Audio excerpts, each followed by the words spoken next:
I'm very happy that the EAN has selected SIH, spontaneous intracranial hypotension, for a focused workshop in Geneva. I strongly believe that SIH is still under-recognized and undertreated. And it is a disease that severely affects a patient, their life, their jobs, and it's a treatable disease. So it's really timely, and it's really very well that the EAN has selected this as a focused topic to simply to help more patients getting their diagnosis and getting their treatment.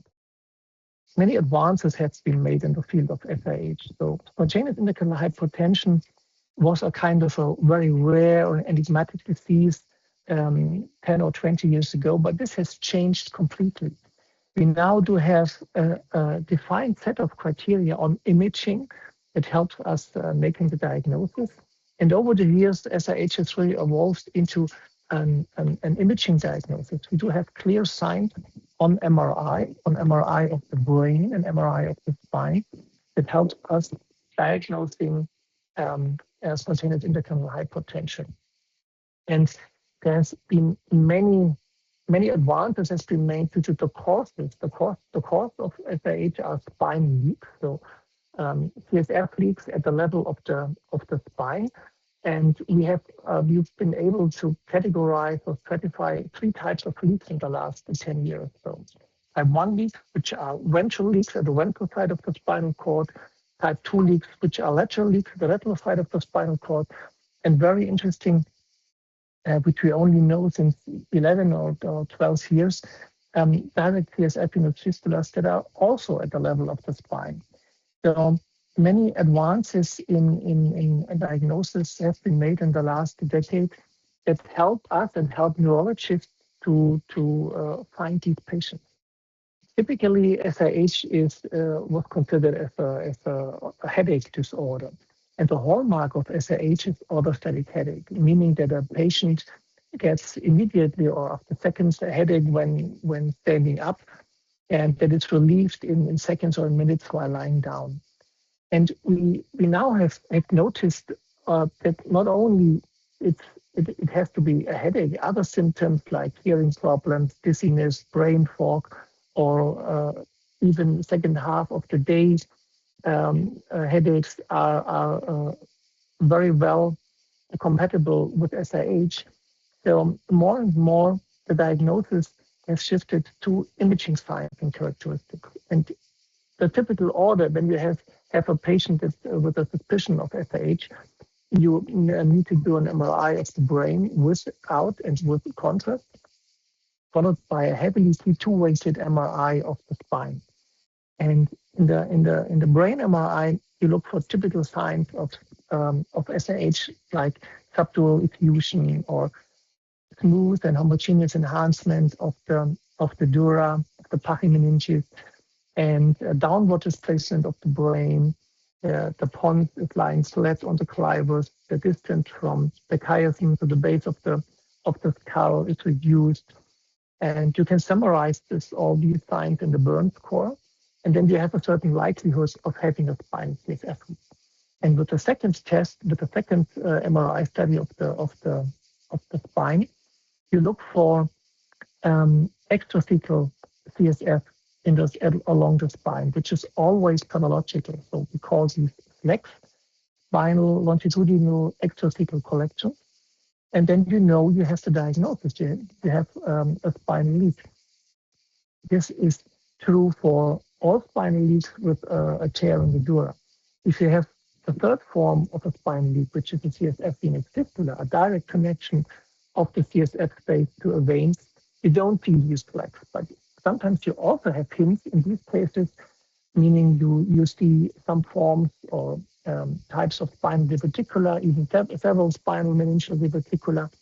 And then you have a certain likelihood of knowing that you have a patient with a spinal CSF leak.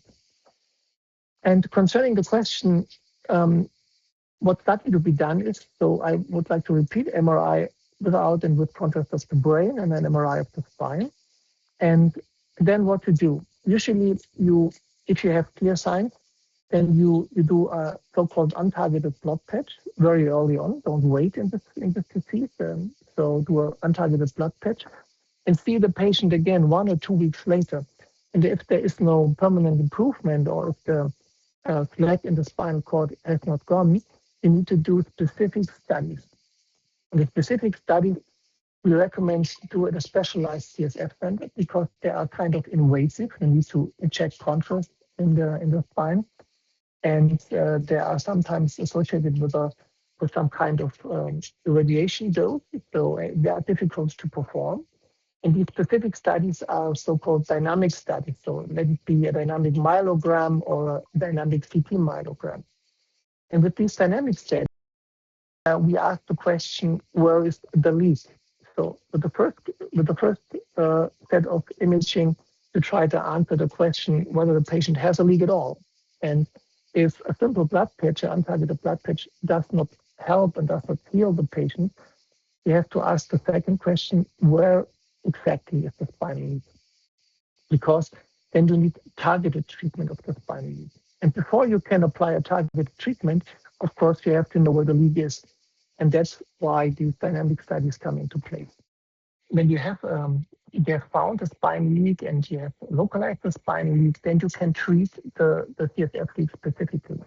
And this is changing the course of the patient dramatically. So you can now really close the leak either by surgery, by direct surgery, and closing the ventral dural tear, by percutaneous sandwich patch, the lateral dural tear by wrapping and clipping, and the CSF venous fistula by ligation of the affected vein or by clipping the affected vein.